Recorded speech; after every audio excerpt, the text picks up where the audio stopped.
Et c'est l'actif à la loupe avec vous, Antoine, et on regarde ce matin le copy portfolio Shopping Cart. Oui, c'est ça. C'est le dernier copy portfolio qui est arrivé sur eToro.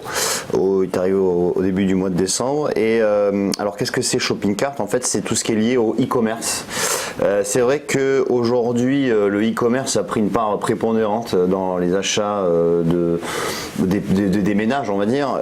Aujourd'hui, c'est un marché qui a atteint 4000 milliards de dollars quand même sur une année, et selon notre comité d'investissement qui a fait des recherches, ce marché devrait atteindre les 5000 milliards, 4900 milliards, bon c'est quasiment pareil en 2021. Donc c'est vrai que la révolution internet a changé nos modes de consommation.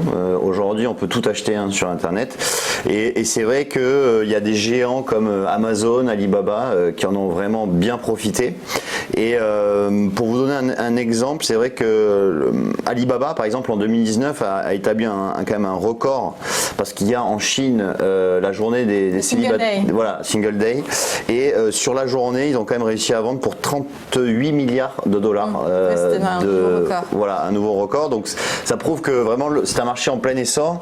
C'est vrai que voilà, si on regarde en termes de chiffres, on voit que par exemple aux États-Unis il y a 83% des personnes qui ont fait un achat sur Amazon sur les 6 derniers mois. Donc en fait tout le monde aux États-Unis utilise Amazon, bon etc.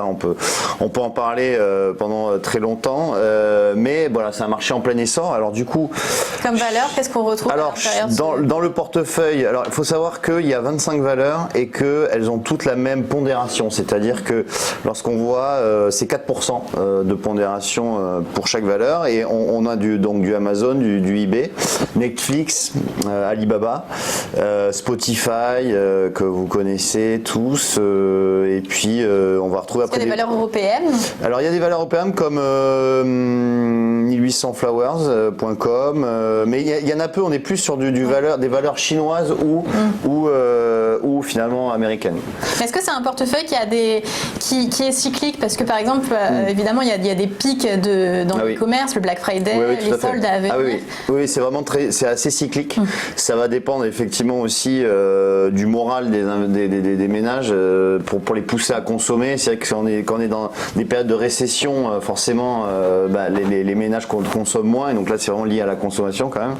Et du coup, c'est assez cyclique, mais c'est vrai que sur le long terme, on s'y retrouve, puisqu'on est quand même si on regarde l'historique de croissance, on est quand même sur des croissances continues aux États-Unis, ça fait 10 ans.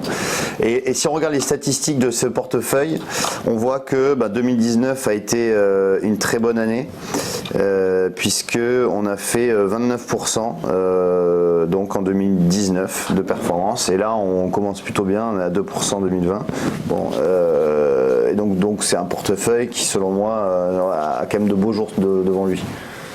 Donc comment on fait pour investir? Pour investir, c'est très simple, donc très bonne question, puisque j'en ai pas parlé. C'est vrai que le montant minimum c'est donc 2000$ pour investir, et ensuite vous cliquez ici sur le bouton, et là vous voyez que en 2 clics vous pouvez investir ici. Donc si vous mettez 2000$ minimum, ici vous investissez, et puis ensuite vous êtes investi sur les 25 sociétés donc qui composent ce portefeuille.